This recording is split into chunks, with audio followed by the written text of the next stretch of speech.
देखिए दोस्तों, आज हम इन लोगों के वीडियो के माध्यम से यह जानने वाले हैं कि अगर आपके पिताजी जिंदा हैं, माताजी जिंदा हैं और पूरी ज़मीन आपके माता पिता के नाम पर है और आप 2, 4 या उससे ज़्यादा भाई हैं तो सभी भाइयों का फार्मर आईडी कैसे बनेगा। आज की इस वीडियो में हम 3 प्रक्रिया जानेंगे।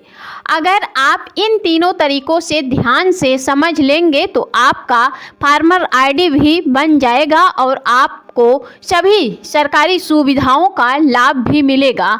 सबसे पहले एक बात बिल्कुल साफ कर लेते हैं। आज बहुत से लोग के दिमाग में यह बात बैठ चुकी है कि जिनके नाम पर ज़मीन है उन्हीं की फार्मर आईडी बन रहा है और जिन्हें पीएम किसान का पैसा मिल रहा है उन्हें फार्मर आईडी बनवाने की ज़रूरत नहीं है। लेकिन दोस्तों, यह बहुत बड़ी गलती है।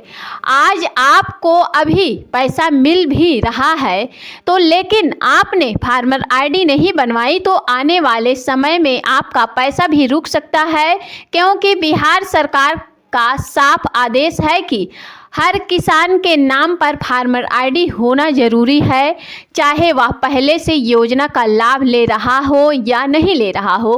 पहले अगर पूर्वजों की ज़मीन के आधार पर पीएम किसान मिल रहा है या मिल रहा था तो यह मत समझिए कि आगे भी ऐसे ही मिलता रहेगा। जब तक फार्मर आईडी नहीं बनेगा कोई भी योजना, कोई भी सुविधा नहीं मिलेगी।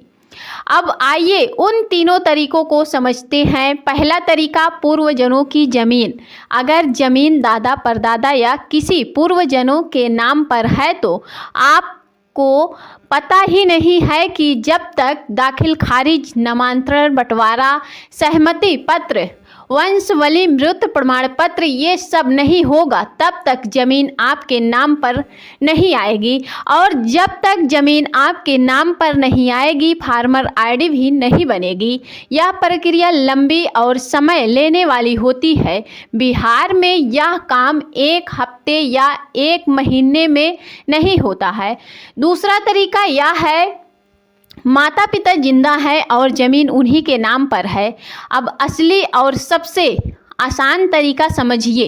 अगर आपके माता पिता जिंदा हैं और पूरी ज़मीन उन्हीं के नाम पर है और आप 2, 4 या 5 या उससे ज़्यादा भाई हैं तो सभी भाइयों का फार्मर आईडी बनवाने के लिए आपको यह करना होगा, माता पिता से अपने नाम पर थोड़ी थोड़ी ज़मीन ट्रांसफ़र करवा लीजिए या ट्रांसफ़र हो सकता है और वसीयत के ज़रिए, दान पत्र, गिफ्ट डीड के ज़रिए या रजिस्ट्री के ज़रिए।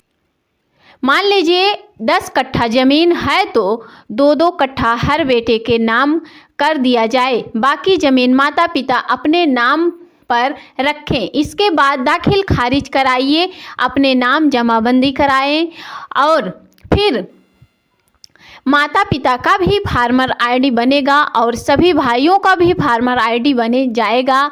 इस तरह पूरी फैमिली योजना का लाभ ले सकती है। और तीसरा तरीका यह है कि इकलौते बेटा या बेटी के लिए अब बात करते हैं उन लोगों के जो इकलौते हैं। अब बहुत से लोग सोचते हैं कि हम तो इकलौते हैं, पूरी ज़मीन हमारी ही है, तो ऐसा बिल्कुल नहीं है। लेकिन दोस्तों, जब तक ज़मीन कागज़ों में आपके नाम पर नहीं आएगी तब तक का सरकारी योजनाओं में आप मालिक नहीं बन पाते हैं और नहीं माने जाएंगे। अगर माता पिता जिंदा हैं तो आप उनसे वसीयत बनवा लीजिए या थोड़ी ज़मीन अभी अपने नाम ट्रांसफ़र करवा लीजिए ताकि माता पिता का भी फार्मर आईडी बने और आपका भी फार्मर आईडी बन जाए। अगर आप आज यह काम नहीं करेंगे तो कल माता पिता के गुजरने के बाद पूरा कागजाती झंझट, ऑफिस के चक्कर, रिश्वत, समय और पैसा सब झेलना पड़ेगा। और अंतिम बात यह है दोस्तों, अगर आप अभी भी सोच रहे हैं कि बाद में देखेंगे तो आने वाले समय में प्रक्रिया और सख्त होने वाली है। आज अगर काम आसान है तो आज ही करा लीजिए। अब आप कमेंट में ज़रूर बताइएगा क्या यह जानकारी आपके काम आई है या नहीं आई है, आपके काम के लगी है या नहीं लगी है, आप कौन सी प्रक्रिया अपनाने वाले हैं। वीडियो अच्छा लगा हो तो सोनम की वॉइस चैनल को सब्सक्राइब जरूर करें।